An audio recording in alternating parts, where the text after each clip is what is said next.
Good morning. I hope your croissants are to your taste. I'm Andy Hillier, Acting Editor of Third Sector. The Third Sector Awards began back in 2005 and offer something unique.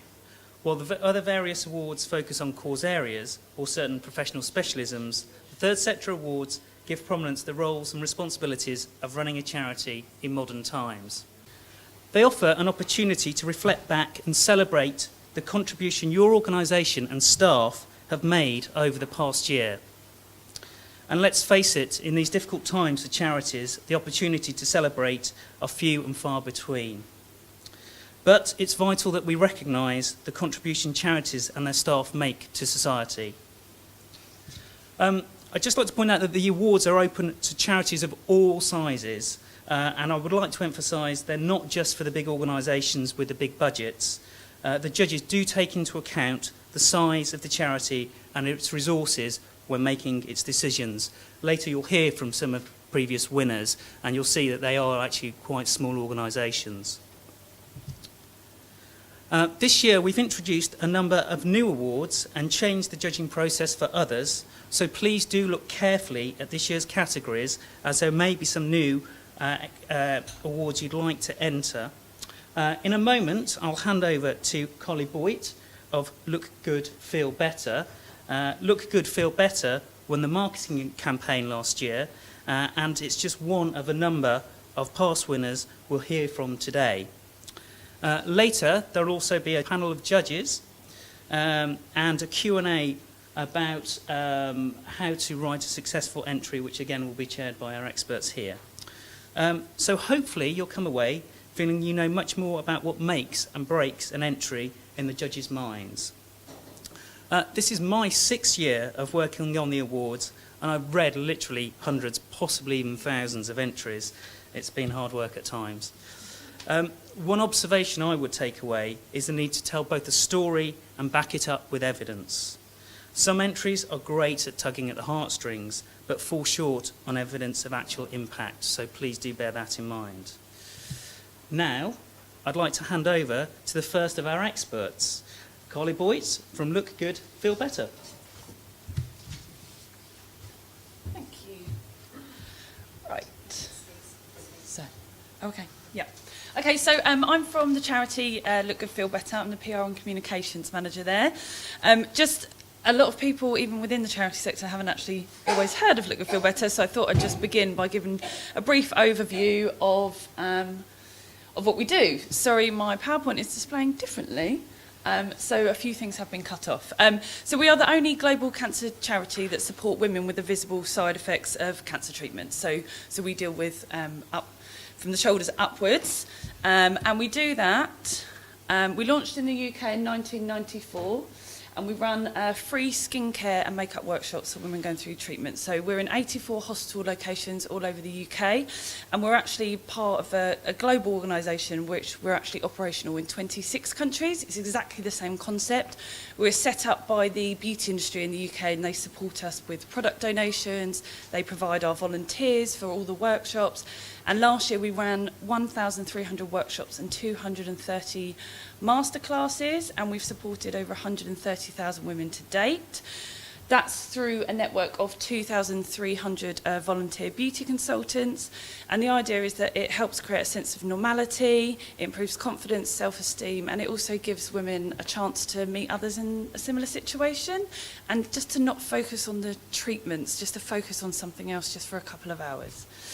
So last year we entered the Marketing Campaign of the Year category, and that was for our Wall Paint for Life ad campaign. So in your book you have got our full entry there, which so I won't go into huge detail about the actual campaign, but why did we enter it? So we entered it to highlight Look Good, Feel Better within the charity sector. As I said, a lot of people still don't know who we are, even though we've been around for 22 years. We're a very small charity, there's only 10 of us, and I think up until 3 years ago there was only 3 people at the charity, so we are expanding. So it's helping get recognition within the sector. To raise awareness of the amazing campaign that was created, it was created completely pro bono with some incredible experts who gave up their time. So we wanted to recognise them and the time that they gave us, and we had loads of pages donated in magazines and on big billboards. So we wanted to thank those people that had helped us get this campaign out there, basically. So when writing the entry, I mean, I've read through the book. I don't know how many of you have had a chance to read through the book. There's lots of tips there, so I'm probably going to cover some of the same things that have already been written there. So the process for us, I mean, I was quite lucky. It was basically me that wrote the entry because we're such a small team. There wasn't really anybody else that kind of it would suit to write the entry. So it was researching. So researching previous entries. We'd never entered any awards before last year at all. Nothing. Nobody had ever done it. So did lots of research, reading past entries. Analysis of the campaign as well. It was looking at how many pages we'd had donated, exactly what had happened, and just trying to condense everything. Consulted with our executive director, Sarah Jane Robertson, so that was more to have somebody else read over the entry. So as much as I had written it, it's always great to have a second or a third pair of eyes, because inevitably you will make a typo somewhere when you've read it so many times. And then 7 After 6, who are the amazing volunteer group who created the campaign. So we wanted to make sure that it did them justice, and that they were happy with it as well. So support materials wise, we obviously had the campaign itself, the final ads. We had a behind the scenes video, again, which was created completely pro bono, so that was included in the entry.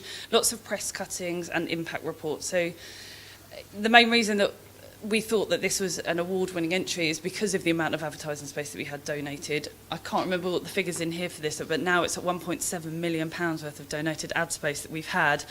And I was saying earlier, the campaign keeps running. We're still, I mean, I've had 4 donated pages in print magazines just this week alone.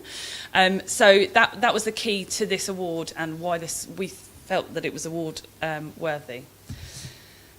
So the benefits of it has raised awareness of Look Good Feel Better. That we met a lot of people at the evening who hadn't heard of Look Good Feel Better. So just being there at the awards ceremony and being shortlisted just highlighted our work and what we do.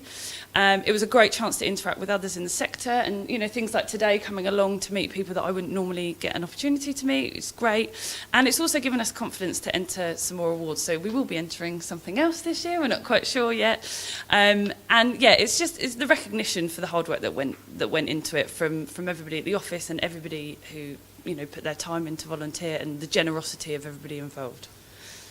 And then that's just the final ads because they're not actually printed in there. So, okay. Thank you. Hi everyone. So I'm here to talk to you about Mencap's entry last year, which was our Hear My Voice campaign, which was a campaign in the run-up to last year's general election about getting people with a learning disability and their families engaged in the election and connected with their candidates. For those that don't know, Mencap is a learning disability charity in the UK, and I'm activism manager at the charity, so I'm responsible for all our online campaigning. So the reason we entered the awards was partly because our team was quite new when we started the campaign, and this was a real test for us to see how we could get a public-facing campaign to engage people. And so it was really encouraging when we saw the way that our campaigners got behind it.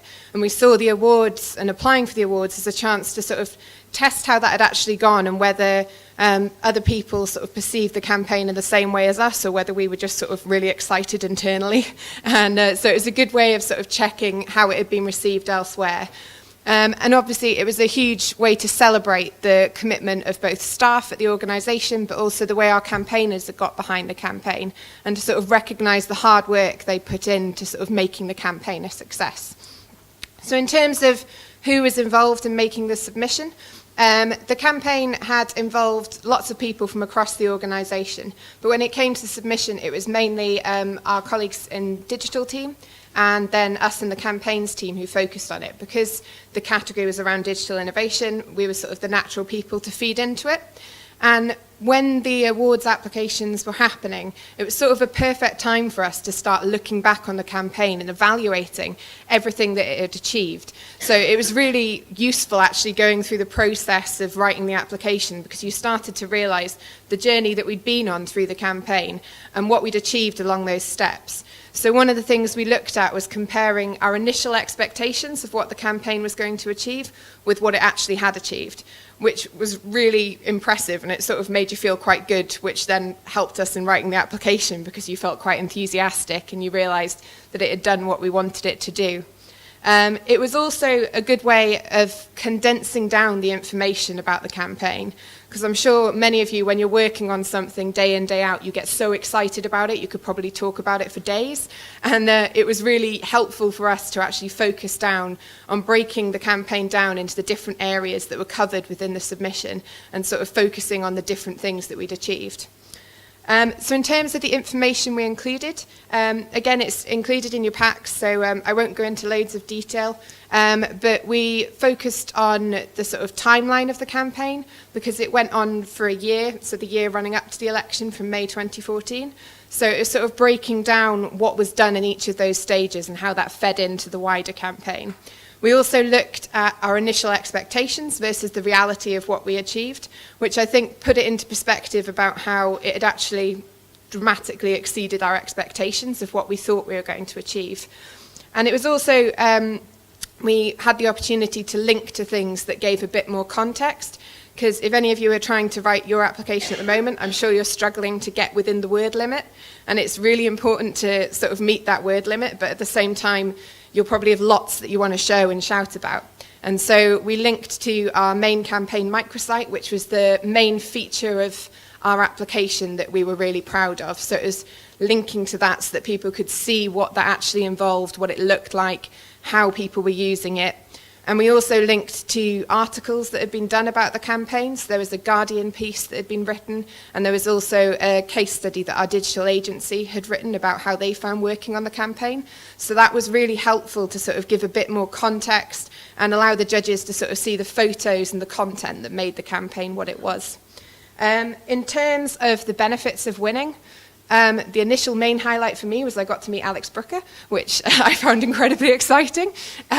One of the other things that will stay in my memory is that we had two of our campaigners with a learning disability who were there with us on the night, and I have never seen two people as happy and proud as they were, and that was incredible because that was what the whole campaign was about, and it really encouraged us that actually we'd achieved what we'd set out to, that we'd got people listened to, and we'd sort of started to get people with a learning disability noticed and recognised. And I think also one of the great things about being there was you got to hear about all these other incredible campaigns or work that charities were involved in. And it was really quite inspiring to sort of see yourself classed within that same group. So that was really humbling, I think, when you saw yourself in a category and then to win in that category was just something completely different. I think we shrieked the whole building down, unfortunately.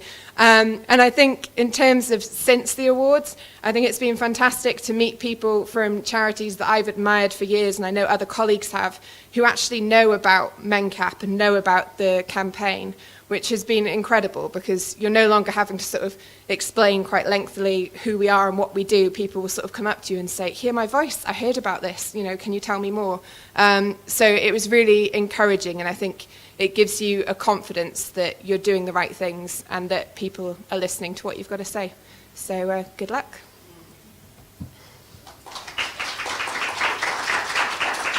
Thank you guys for that. So for those of you who I haven't met yet, my name's Sarah. I'm the events manager for Third Sector. So I'm the one who you email all the time with your questions or give a telephone call when you don't know how to submit your entry. I'm there to help you. So now we're going to turn it over to our two previous judges, Adam and Alex, as well as our two winning case studies from this year, for them to just sort of give you guys some insight as to the judging day, what you look for, what makes it easier for you as a judge, given the hundreds of entries that you have to go through on the day. So yeah, if one of you want to start for us and just with your tips maybe. Start? Yeah, go for it. Okay. My first thing is going to sound painfully obvious, but really, really important. I've actually seen it, it's in someone else's tips as well, is answering the question. I know that sounds like a school exam, the sort of thing you get told to do in your school exam, but for me, in my experience of judging, when we when I sort of looked through dozens and dozens and dozens, when you get to one that actually doesn't answer the question, doesn't cover the criteria that's asked in the question, it's not just annoying, it's actually, I don't know how to judge this, because you can compare all the other entries that cover the criteria. When one doesn't, you're kind of at a little bit of a loss to actually know how to judge it against others. As well, as I said, it's quite annoying as well, because it feels like it's just been cut and paste from something else, and obviously that doesn't endear an entry to a judge. That's probably my biggest thing, but I'll come on to others, but I'll let Alex have a go. Yeah, I mean, I totally agree. I think it's important to remember that the judges are going through, I don't know if it's changed, but first of all, you go through quite a lot of applications at home, and then you shortlist them. So you're trying to, I'm a CEO, so I'm trying to fit that in with other, gaps in my day. And then on the day, you've got a whole day of judging, probably 150 applications. So you do become a little bit mean. It's hard not to. You sort of become more critical than you would, ordinarily. And it's not about the cause or the individuals, because obviously pretty much everyone who's shortlisted, probably everyone who applies, deserves the award. It's just more about how it's sold to you. So things like, I don't think this year it's possible to go over the word count, which is probably a good thing. But I think last year when I was a judge, it was. So almost immediately, if someone's over the word count, you sort of, give it less consideration. Anything, one thing that I always say is apply any sort of skills or techniques you've learned from any copywriting courses you've done, or any fundraising courses you've done. Be concise. Really important to be concise. So you've got to fit within the word limit. And if my organisation is quite complicated to sort of describe, like over a dinner party or whatever. So try and get that out of the way. So describe what your organisation does very quickly and concisely, which is useful for funding bids and everything. But also know the difference between outcomes and outputs. So for quite a few were clearly a really good cause that I read, but they talked about, we delivered 500 training sessions. So as a judge, I'm thinking, well, if those training sessions are absolutely rubbish and you've not told me that they weren't, then that hasn't changed anything. So try and focus on the change. Some outputs might be great if you can then demonstrate how that output, so if you deliver a training session, if you deliver 500 but they were all, the feedback was really positive, that people would change their attitudes or gain knowledge, then make sure you put that in as well. Outcomes are I'm sure you all know this, but outcomes are the change that has happened, and impact as well. Think about that as kind of a broader thing. So I think they're the main things for me. And but don't waffle. Get someone else to read it as well. Someone that probably doesn't know much about your charity. So like if you've got a teenage child or a nephew or niece, get them to read it and say, if they understand it, basically, or a grandma, or different groups of people who don't understand your charity, and then they might be able to pick out a bit where you've waffled, and then get them to summarise it back to you. And if they have no idea about your organisation, then the judges probably won't either, because they're a bit jaded by the time it comes to the end of the day. So, is there anything that people included in their submission that makes the process easier for you, or any support material that stands out and is worth other people considering to enter?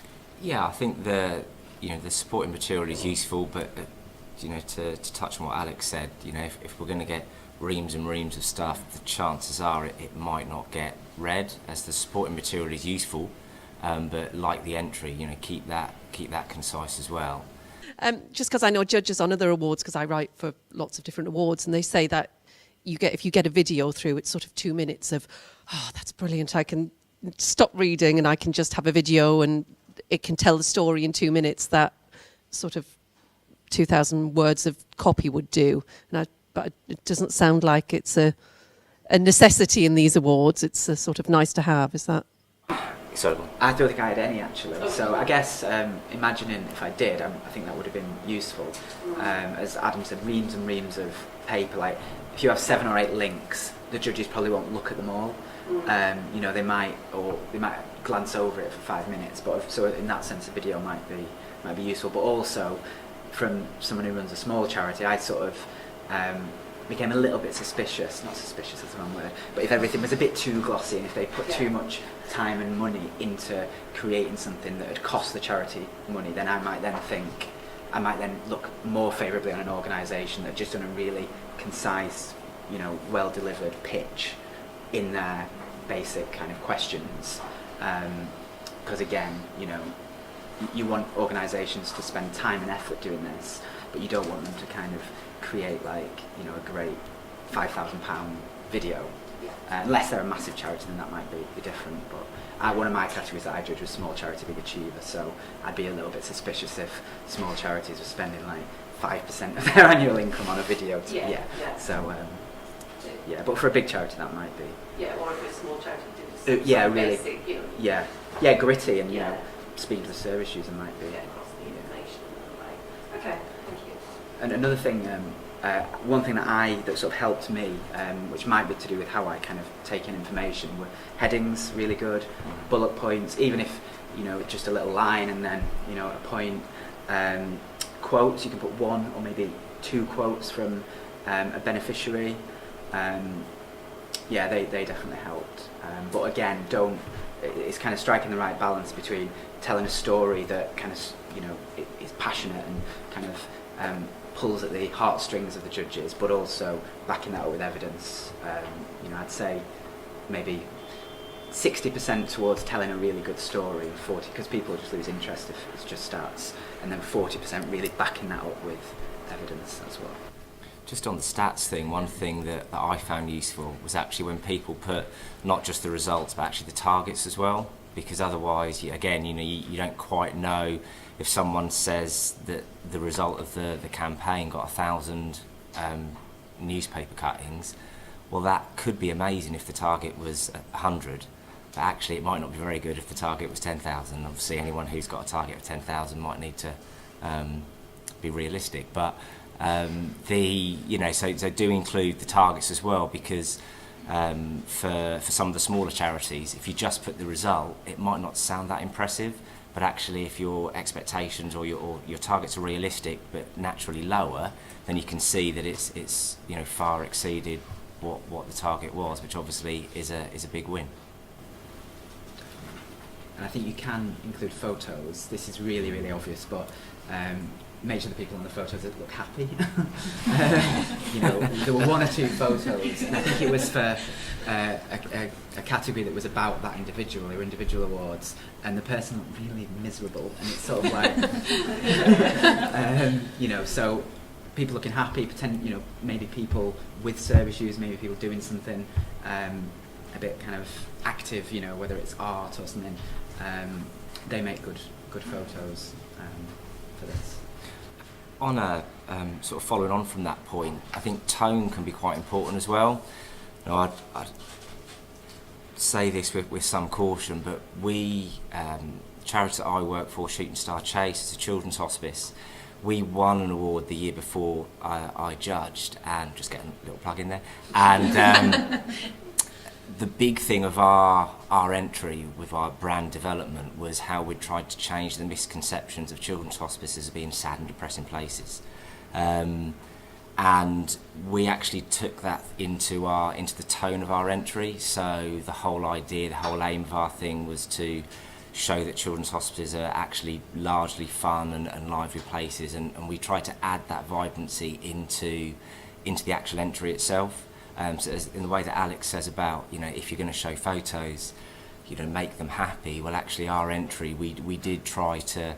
I think we wrote it on behalf of one of our friendlies, the characters of the charity, who were quite cheeky and quite informal, and that, I think, that worked quite well. Obviously, if that's not relevant to your campaign or your entry, then that's going to fall flat on its face. But where it is, you know, do show the tone of your charity or the campaign through the actual entry. Yeah, I definitely echo that. We won the same year that Adam's on it. We won the Small Charity Big Achiever, and actually what we do is quite grim. You don't really talk about it easily over a drink. You know, we support sex workers when they're raped, essentially, or attacked. So it's a population that people might have moral views over their work, but also talking about, you know, sexual violence isn't something that is necessarily cheerful, but if you kind of pitch it in a way that makes your work sound empowering and makes your work, you know, sound kind of something that lifts people's moods rather than dampens it, I think that's definitely something, an approach to have. And particularly, like sort of reiterating what I said earlier, because what we do is a little bit complex, really don't spend too long trying to say this is what we do. But there was some that I read last year that by the end of the submission, I sort of knew some of the outcomes of the organisation, but I didn't really know what the organisation was or did. So it's definitely important to get, and obviously unless you're a big organisation, but practice. Start, I would say, write 4 sentences on what your organisation or project or campaign does, then turn it to 3 sentences, then turn it to 2, then turn it to 1, and then sort of show it to people and see if other people would understand that.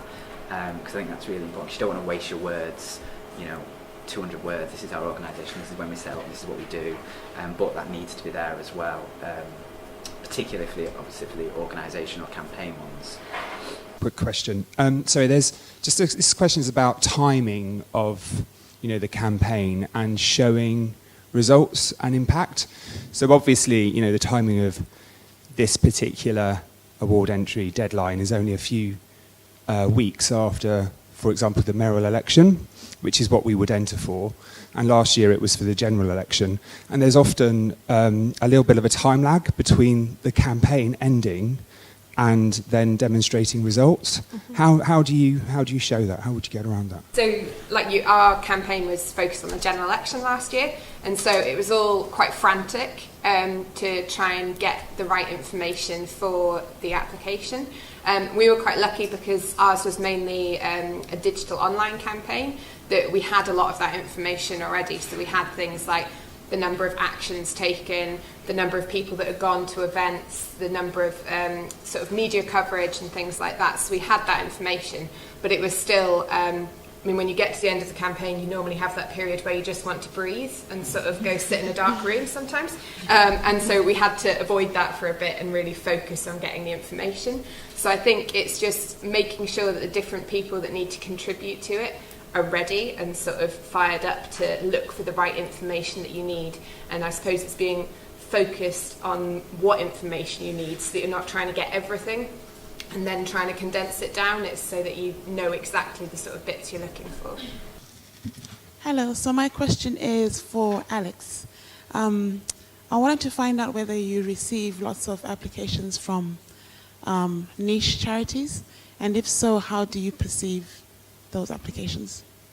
When I judge, one of the categories I judged was small charity, big achiever, and I would say most small charities are probably a bit more niche or maybe earlier in their kind of life and newer. So yeah, there were loads, and I think one thing that sort of occurred to me, you have quite a diverse collection, and most judges, I think, will sort of detach their moral views or their personal views from judging.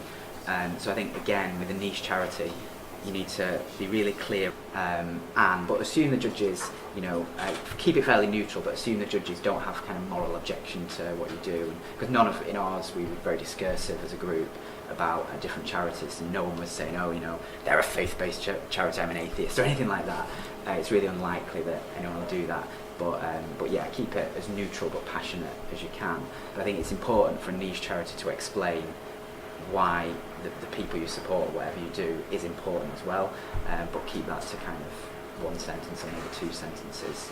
But yeah, I think the judges will actually be quite, if you've got a really good idea that it supports a group that might not be supported by many people, I think the judges will look sort of extra favourably on that if you can demonstrate that. Hi. So I'm from a very, very small charity. I think we've got 12 full-time employees, a couple of part-timers. We are very delivery focused. When I look at titles like Head of Communications and Marketing, no, there is no communications and marketing team.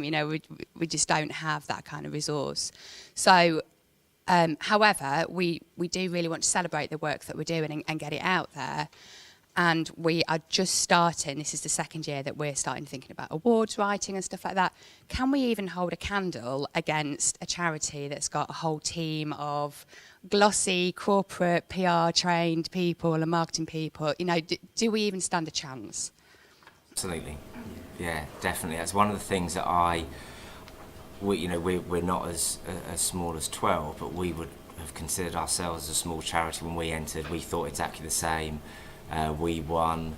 Then when I was judging, you know, it was one of those, when I started the judging process, I think it was a question I asked Sarah, it's like, how do we, you know, how much sort of credit do we give the smaller charities who are not going to have the resources that the bigger charities have to put into this? And, you know, we were encouraged as judges to, you know, sort of appreciate that. So it's not the best campaign or the best entry wins, regardless of who they are. You know, we do have to weigh up the fact that some will have almost limitless resources and others won't. And you find that the smaller charities, you know, they're putting in a submission, and they kind of do really get to the point quicker. And I talked about that thing earlier about, you know, answering the questions and filling the criteria. It felt like with some of the entries that this was the only award they were entering, rather than they've entered everything and it's a bit of a cut and paste job. But absolutely, you know, some of the entries from the smaller charities absolutely outshone some of the bigger ones. Now the end look, you know, the glossiness of it, as you said, yeah, it may well have looked better, but you know, the end look of it is actually only a small part of the judging process. It's about where you've come from, some of the problems that you've overcome, and again, in small charities, that can be, you know, quite a challenge. You know, when you have to get the buy-in from some people who it might be a big change to have done something that you've done. You know, that buy-in can be a real obstacle to overcome. So it's about the problems that you've overcome, the buy-in that you've had to get to people, the limit resources that you've had. All of those things would work in your favour if you can demonstrate that you've achieved that in spite of being quite a small charity. But yeah, 100%, it wouldn't make a difference. So when we won in 2014, our annual income expenditure was around 130,000, and we were in a category of charities, you know, almost 10 times as big as us. And obviously judging the same category the following year, there were some that were 100,000 a year turnover, 2 members of staff. You know, we've now grown from 2 to 8 members of staff, partly maybe thanks to the award. So absolutely, like, most judges will just spend most of their time looking in the judging process at the answers to the questions, you know, because you don't really have time to go into too much depth. And it's sort of unfair if if someone's attached 20 extra documents and 5 videos, it feels a bit unfair for, you know, to really spend time judging those. So that the most of the effort is on the main entry, and it's more about how you demonstrate your outcomes, how you concisely explain what you do. You know, you inject passion, and the judges need to really get what you do, get why you've changed lives, and sort of feel a passion for it. And I think any organisations can do that. And like in our organisation, when we won, we only had sort of 2.5 members of staff. So, you know, I wrote the entry myself. Yeah, sort of anyone can do it. And actually, I think, as Adam said, if you can demonstrate that you've achieved all this in spite of, you know, lack of resources or limited resources, I think that'll be an extra feather in your cap. And I'm about to make a sweeping generalisation here, but what I found that the smaller charities did better than the larger charities was they were really open and honest about things that didn't go well. Now that's not to say that, you know, a large charity, you know, gets it perfect, and it would be beneficial for them to say that, you know, we tried this element of it didn't work well, this is what we learned from it. Whether you're a small or large charity, that's another tip that I think is worth taking on board, is actually saying, you know, we tried this, it worked well here, it didn't work well there, and we think this is why, or this is what we've learned for next year. To be open and honest about that is not going to sort of deduct points or anything like that. It's actually quite refreshing. If you turn around in the entry and say, yeah, none of it worked, then maybe entering this year is not the best idea. But certainly when it's elements of it have gone really well and some elements have, just be open and honest about that, because sometimes when people try and gloss over that, it stands out a mile, and it's obvious to see, and obviously you just think, oh, okay, well, you're trying to pull the wool over my eyes a little bit. So for 2016, we have introduced a few new categories. We've updated the criteria. Our overall goal is to make the process as easy for you guys to enter. And as the judges have said, there's a lot of variation between the entries, the sizes of the organizations that enter. And so hopefully the changes that we've made this year will not only make the judging process easier, but will be a lot more straightforward for you guys as well. So first, these are the new categories that we've introduced this year to enter. A few of them are for more external companies, like agent or things that you might work with. So the law firm one, there's the Financial Leadership Award and the Communications Agency.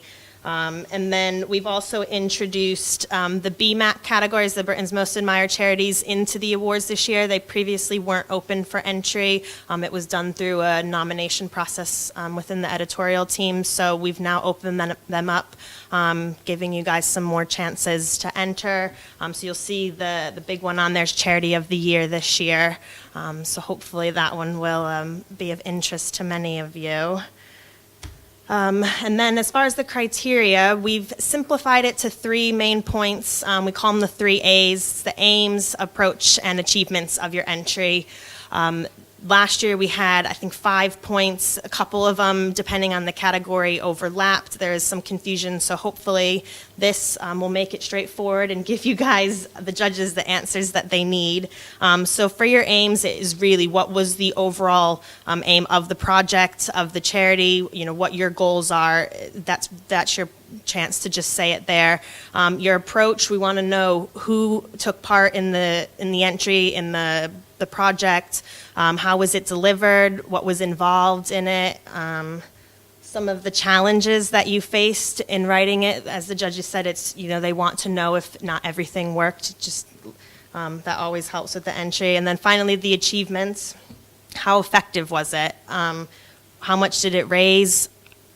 What was the impact, not only to yourselves, but to the to the wider community that you support?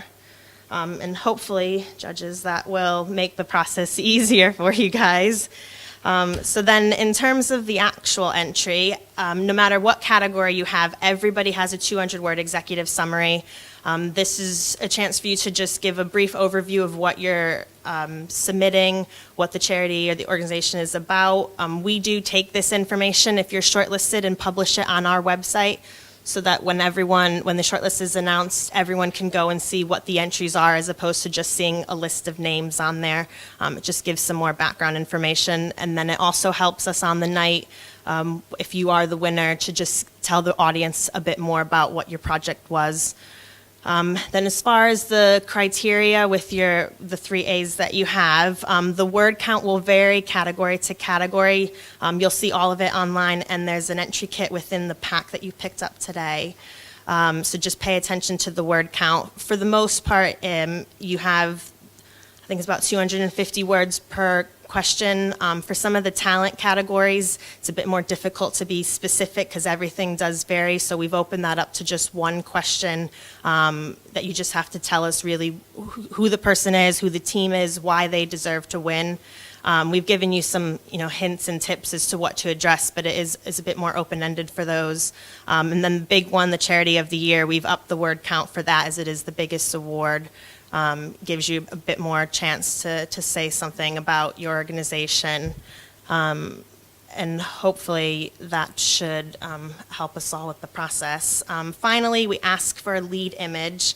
It can be 1 image. You can put more. As the judges said, they get lots of support material, so don't bombard them with loads, but we need 1 high-res image.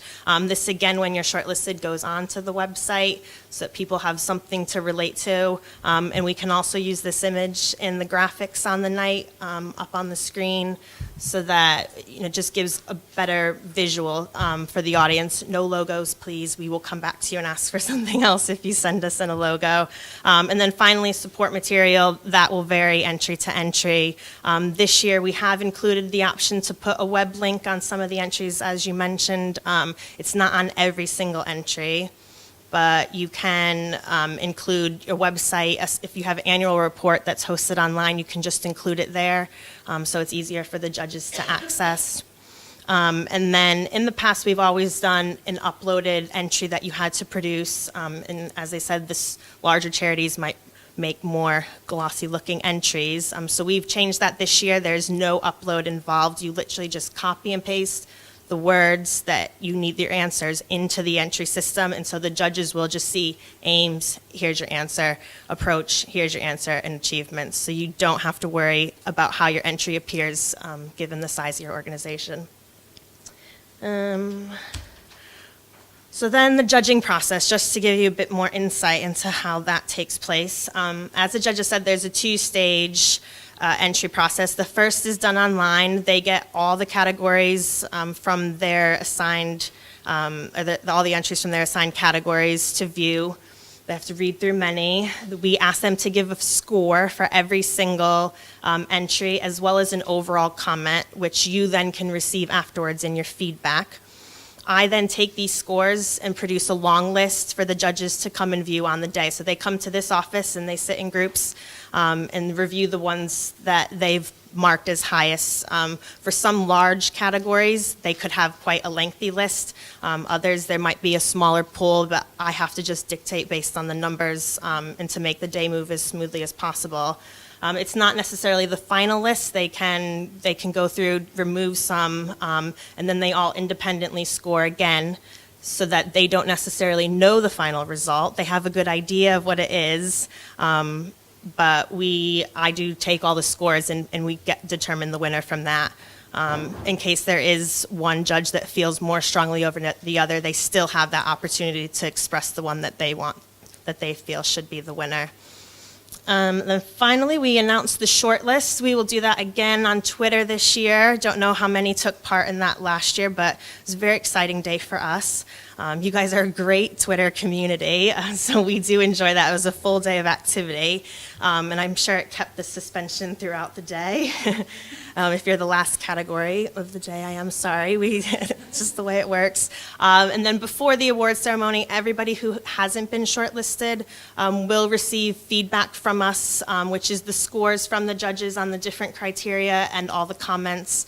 You don't get that right away. It does take us a couple weeks to process through all of the comments, but you will get that, and hopefully in turn that will give you some insight into maybe how to write your entry a bit better next year.